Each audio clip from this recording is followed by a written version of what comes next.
that home where this all came to an end is right around the corner.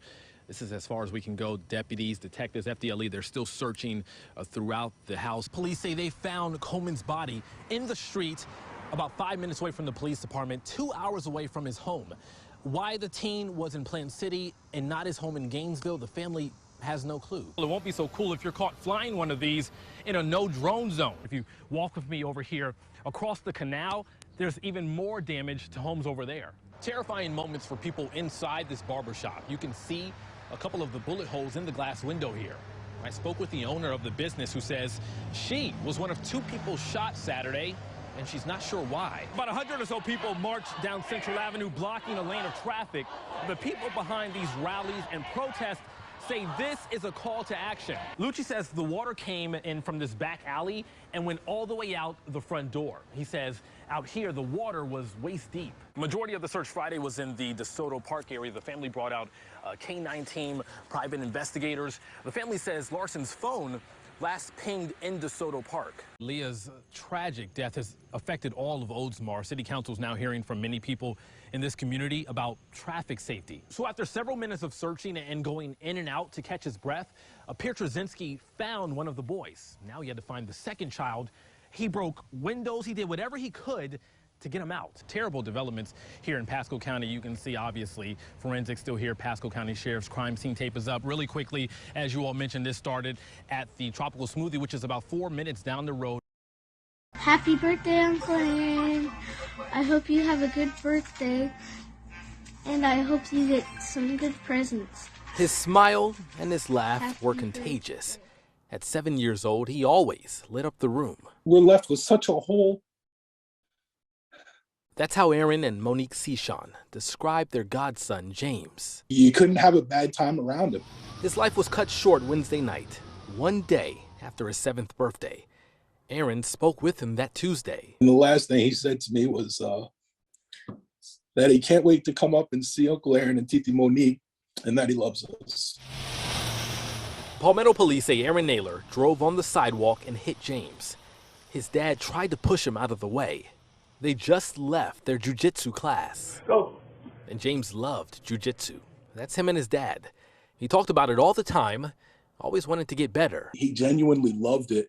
You know, he looked forward to it. He also loved his parents and his siblings, who were left with only memories. It was a precious gift from God that was stolen from the entire world by a selfish act of an individual. Days of searching, still no Brian Laundrie. Police, they're still keeping an eye on Laundrie's home, but every day we're learning a little more about the search at the Carlton Reserve. Who's involved, what crews or what equipment crews are using. That search, though, it isn't getting any easier. It's rough out there. The hunt for Brian Laundrie isn't slowing down.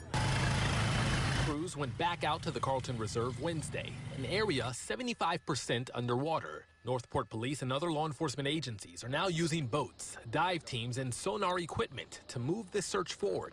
We are trying to cover every acre in this preserve.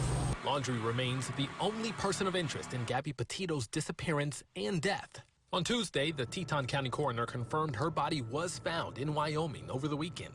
Never in your own neighborhood. Yeah, when it happens close, it really hits home. But LaFave and his daughter Carrie Smith live near the reserve, an area he says he's somewhat familiar with. If he's in there, it's going to be difficult to find him, but you look long enough, somewhere, someone will find him. Also Wednesday, Moab City Police released this witness statement from August 12th when officers stopped Petito and Laundrie in Utah. The statement is revealing a little more about that alleged argument. The witness wrote, quote, "I wasn't sure how serious this was. It was hard to tell if they were sort of play fighting, but from my point of view, something definitely didn't seem right. It was as if the guy was trying to leave her and maybe take her phone." Tonight, there's a growing search for answers. Answers Laundrie could potentially have. You think, what if it was my daughter? And then you just count your blessings that it wasn't, and you feel real bad for the parents. Here's that lawsuit filed today. The former legislative aide claims Good verbally assaulted her, intimidated her, and made inappropriate comments to her 13-year-old daughter. The lawsuit right here says Good's inappropriate behavior escalated. You just can't believe an elected official would do something like this. A lawsuit filed by Tampa attorney Ethan Loeb on behalf of Orlando Goods' former legislative aide and her daughter details the sexual harassment allegations made against Goods last August.